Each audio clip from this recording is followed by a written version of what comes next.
Welcome to the Business of Beauty, where we help beauty entrepreneurs in building their business and reaching their dreams. This is your host, David Lee. Our guest today is proud of having started in a kitchen as a single mom with 3 young children, where she founded and ultimately sold what became the largest handmade soap company in the UK. She now coaches passionate skincare entrepreneurs by sharing all the joys and pitfalls of that journey. She has worked with over 200 international clients, some of whom now run 6- and 7-figure businesses. Her superpower is conceptualizing unique niches that are not only business ideas, but take into the account the passions and the lifestyle of an entrepreneur she is working with. Welcome to the show, Melinda Koss at MC Global. That's right. Hi, David. Hello. Hey, yeah, welcome.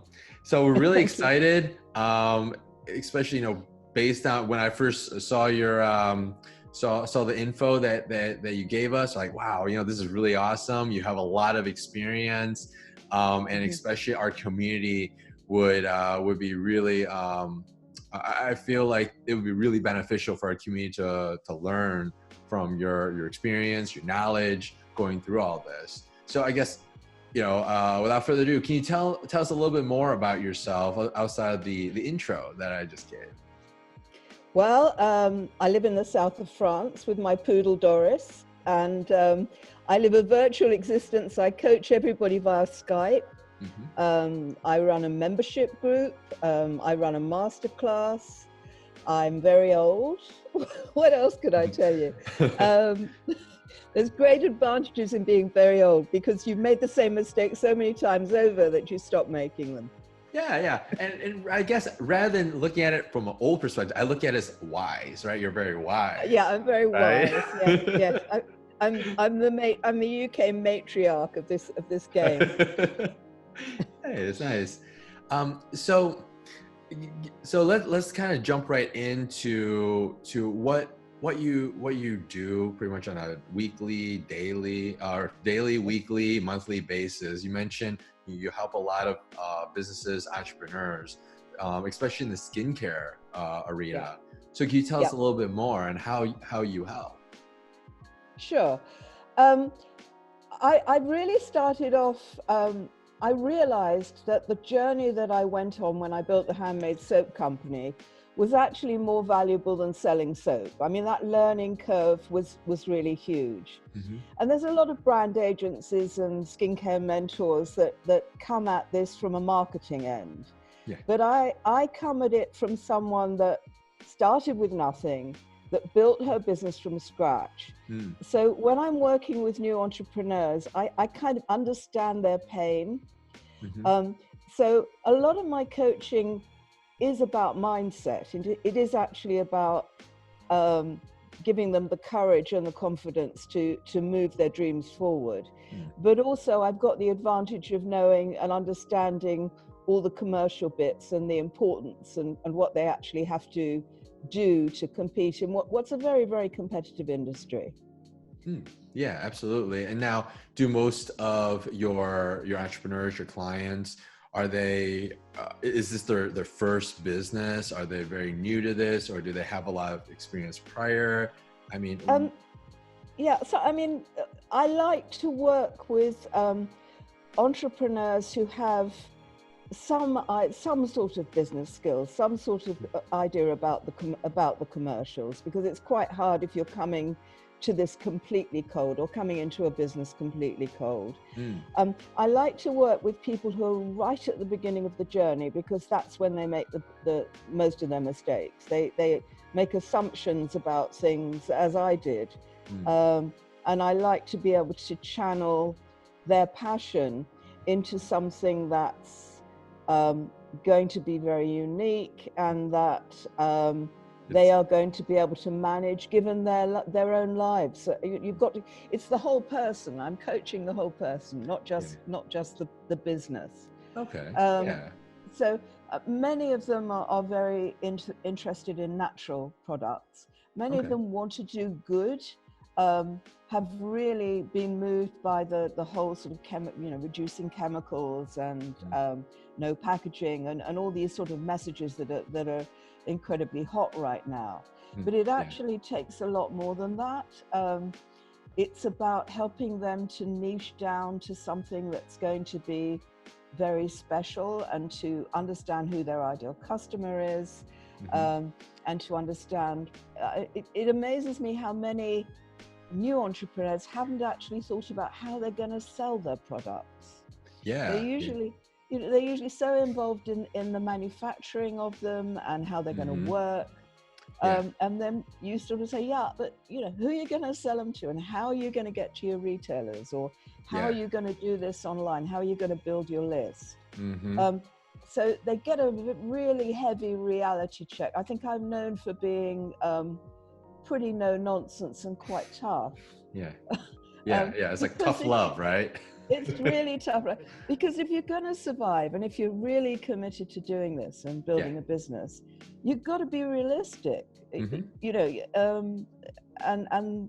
so that I think that's kind of what I built my name on. I don't say what people want to hear. And that's important. It's like it's easy if they want someone that just says what they want to hear, they can ask all their family and friends, right? But when they want someone with experience that's gone through it, and sometimes it's not necessarily the answers that they want to hear, they should come talk to a professional like yourself, right? That's been through this. Now, you mentioned in the first year, in the beginning, that's when they make the most mistakes. So from your experience, what are some of those mistakes that you've seen that tend to repeat itself? Sure. I mean, initially, often when they're coming at it, often they are passionate. The people that come to me tend to be passionate about formulating. And about the product itself. And they have a whole, feast of ideas that they want to get out there in product. But actually, unless you've got a budget like L'Oreal, your best, don't we all, right? Your best chance of success is to keep your range incredibly tight. In fact, you can make it with one hero product. Because in my estimation, each product costs about $3,000 to get to market. So they'll sometimes come to me with 20 products that, this whole range that they've dreamed up. So it's like really unrealistic. Like, whoa, okay. Our budget is, in the beginning, is like $3,000 for one product, and that's still a lot of work. So if you want 20, let's multiply that by 20, and there's still no guarantee if it's going to work. Right? Absolutely. And the other thing is to really, they want to sell to everybody. I mean, I think that a lot of the work that I do is counterintuitive. They think that if they create something that everybody will want, that they're going to build a business. But it can be, it can be a hand cream for pianists. We can reach 6.3 billion people online.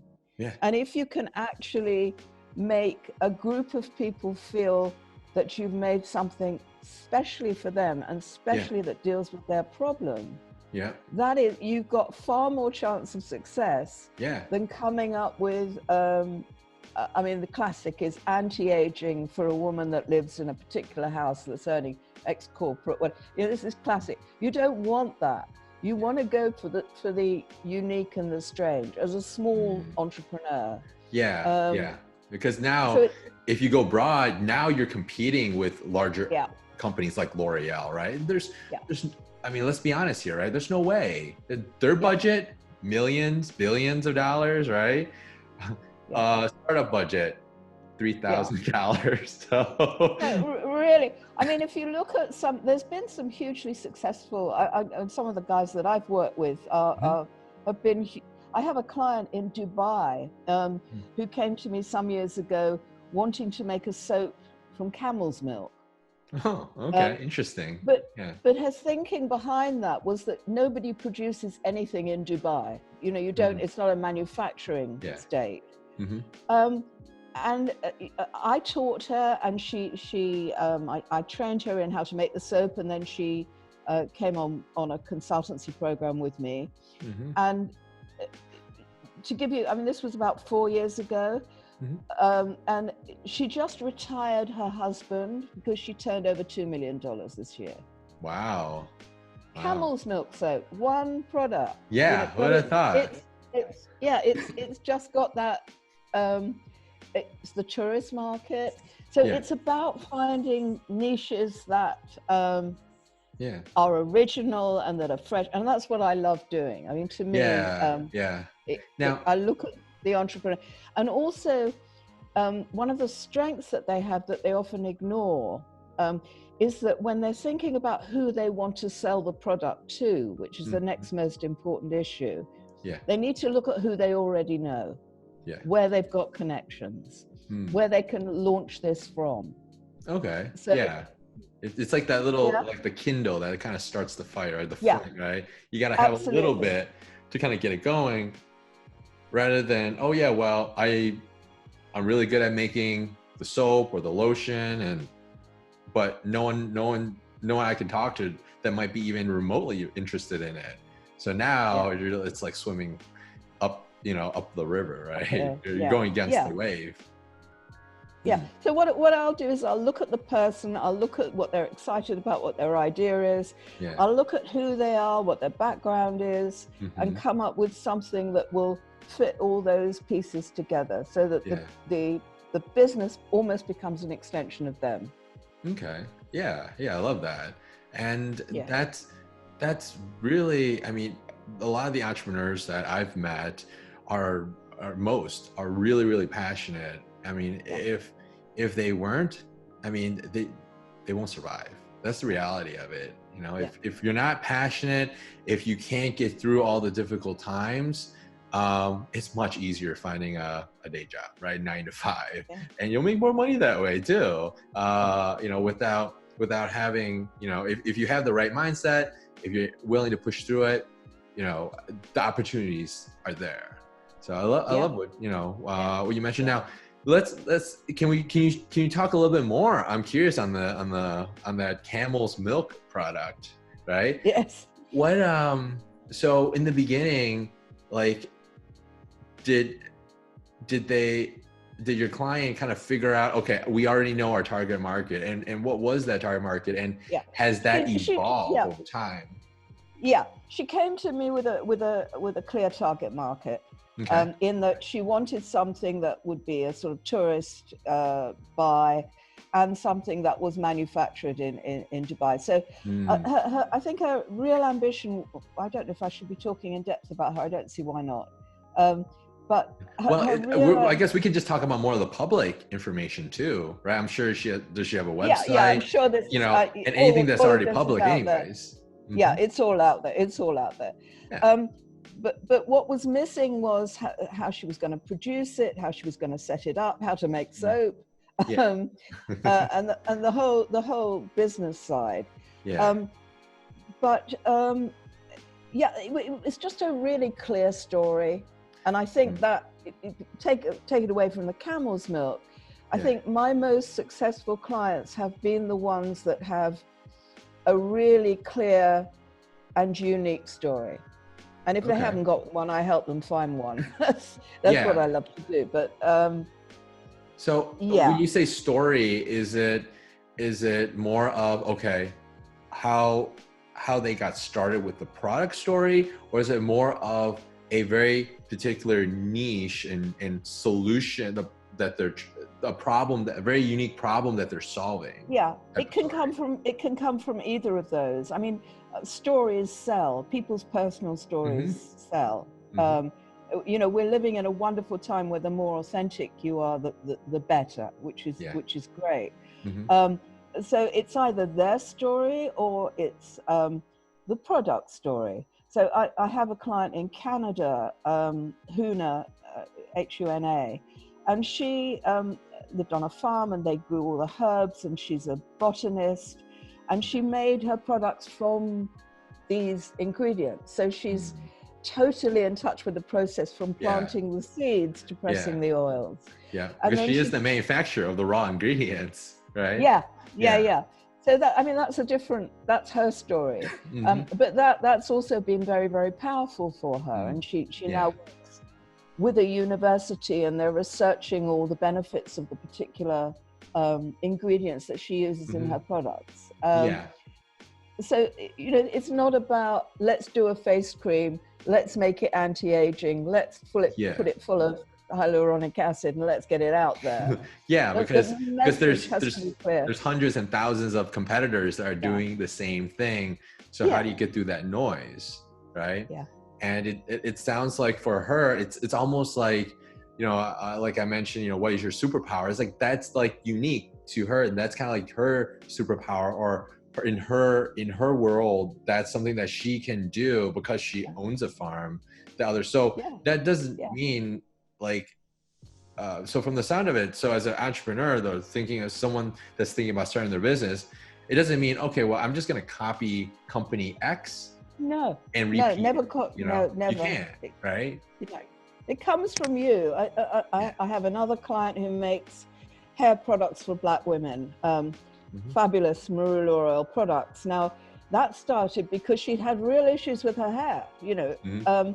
But what was interesting there was when she came to me, she was incredibly shy, incredibly nervous about what her church group was going to think about her stepping out like this with a high-end product, because they come to me, they've got to end up with a high-end product. And I watched her over a couple of years blossom and become so empowered with this scenario that she'd created for herself. So you can come at it from all sorts of different, it's not about where you come at it, it's about what your vision is. It's about having a very clear vision and accepting that you're going to have to work really hard and go through a lot of challenges in order to achieve what you want. You know, and have the staying power to do that. I love that. Now you mentioned vision. How do you, I guess, envision your clients kind of building that vision? Is it more of like, oh, I like products, or I like creating this product, and I want this product to be in everyone's hand? I mean, is that a vision that's good enough, or is it needs to be something more powerful than that? I think the vision for the entrepreneur is more about where she personally, or he personally, wants to be in 3 years' time. So what sort of life does he want? You know, what's important to him? Is it the recognition? Is it the money? Everybody's different. Everybody does this for a different reason. And it's also, I said at the beginning that mindset to me is hugely important, but it's also about knowing yourself and knowing what lights you up. Because if you're doing something that doesn't light you up, it's going to be really hard to stay with it during the tough time. So, and also knowing what you've got to delegate, you know, what you should be doing yourself and what you've got to delegate. So which applies to any business. I love that. It completely makes sense. And since you're a educator and you have so much experience, and you mentioned, you know, having that mindset, can the mindset be taught, or is it more of experience and over time, kind of like working out, exercising? You know, you can teach someone how to exercise, but if they don't lift the weights every single, maybe at least 3 times a week, they're not going to build the muscles, right? Is mindset the same way? Is it building up that resistance? But you can teach them up to a certain point, but they have to execute, right? Well, it's interesting. I think it's a little back to front, because it's about breaking down limiting beliefs. So you start off with a whole load of beliefs about what you can't do, and what your fears are, and you're risk averse, and what, you know, you're worried you're going to end up in the street, or you know, or sometimes you can go into something thinking that it's easy, and you know, that's also equally a sort of fool's paradise. One extreme to another. So it's really about working on the realities. which I've got some experience doing with people. And then from that point, every success, every win, learning how to celebrate every small win along the way. Yeah. And learning to understand that every rock that you hit, and you're going to hit a few rocks, it's got a golden nugget underneath it. Because rocks don't appear without a reason. You know, challenges are great opportunities. They're usually hiding great opportunities. Yeah. And it's getting your mind in a way that you can see that. You know, so I've had clients where a trademark hasn't come through because the name was wrong. And then they come up with a 10 times better name. You know, you know, which wouldn't have happened had the trademark come through. So things like that. So it's managing your emotions, your finances, because you know, along with all this is a real commercial reality as well, in what you're getting, what your return on investment is, and what you should be spending your money on and what you shouldn't. And interestingly, I was in this position, and I've had clients who are in this position where they've got investors and they've actually got too much money. So the well, it's a really strange one, but so the decision is to go to all the best people rather than all the creative, hungry people. It's following other people's patterns when you can be doing something original. So also keeping a tight grip on finances, no matter whether you've got access to them or not. Too much or too little. It's really having a good understanding of finances. Okay.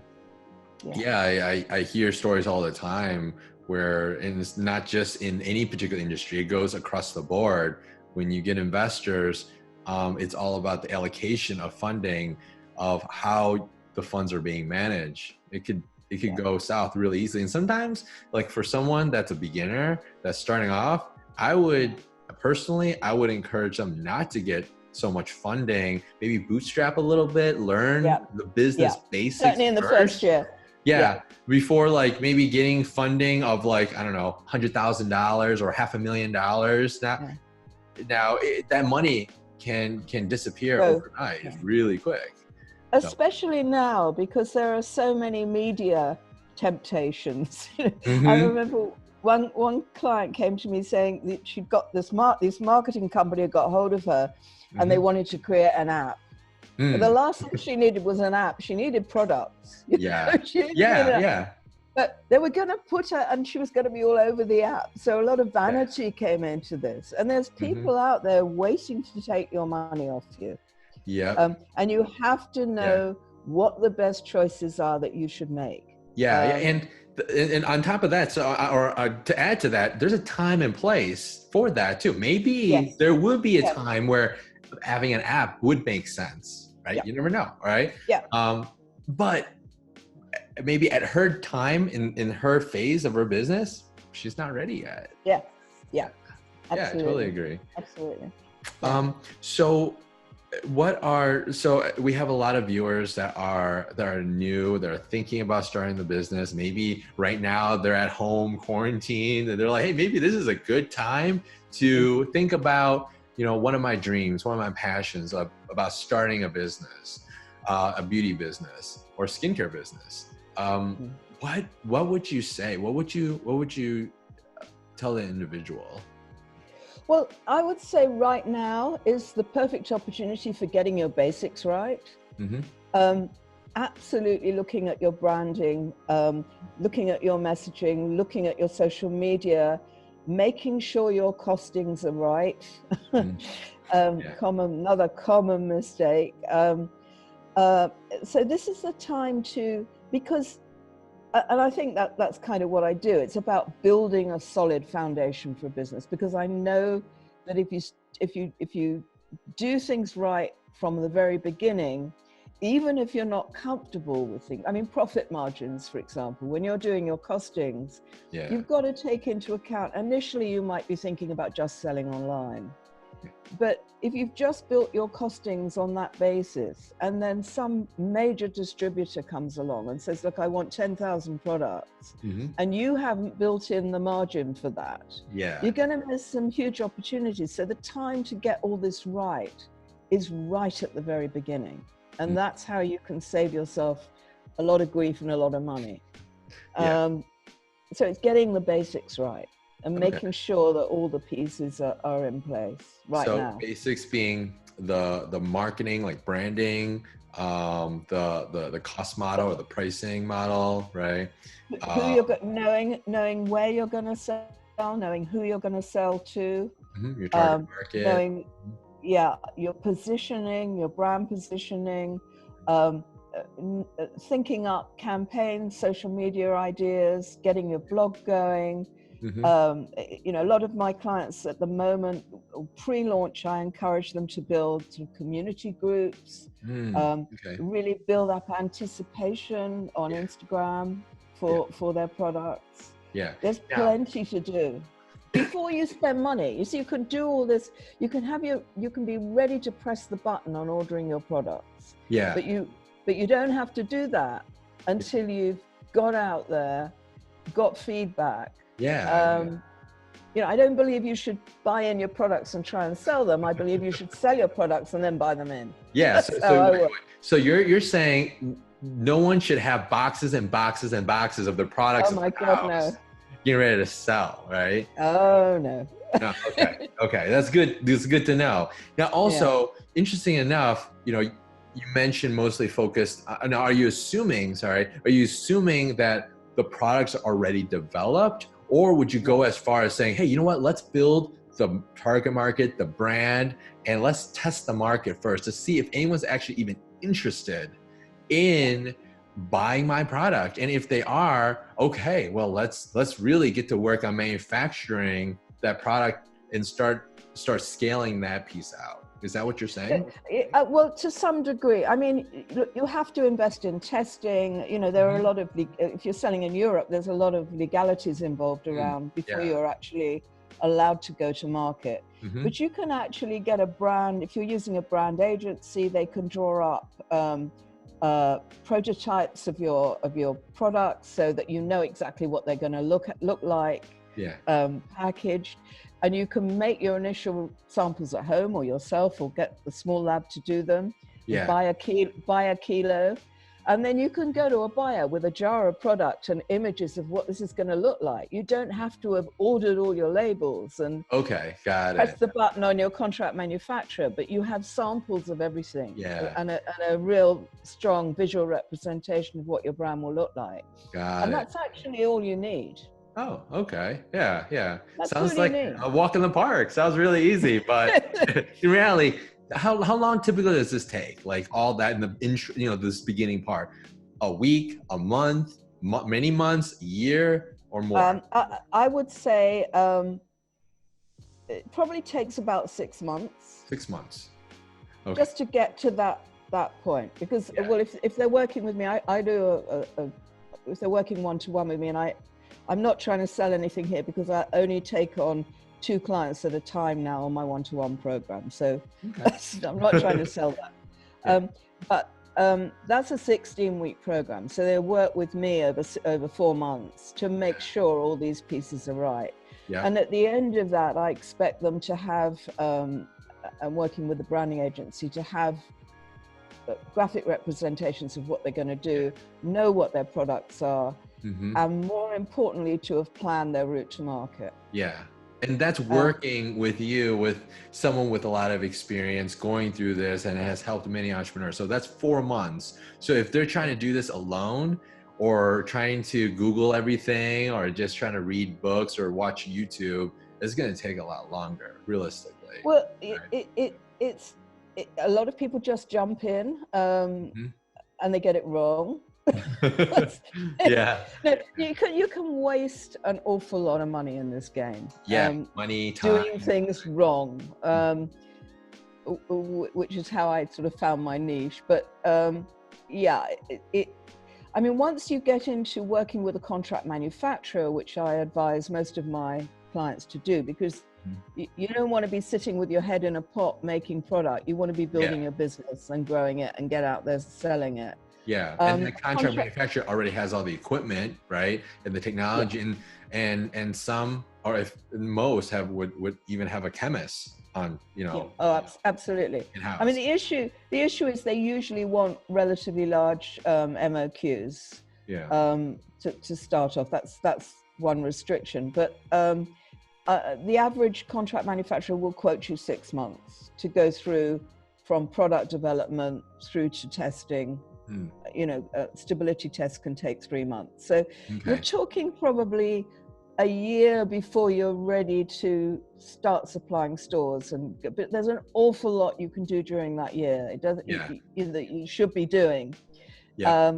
And I think realistically, it's usually about 3 years before you can start earning drawing back a good salary for like a wage, right?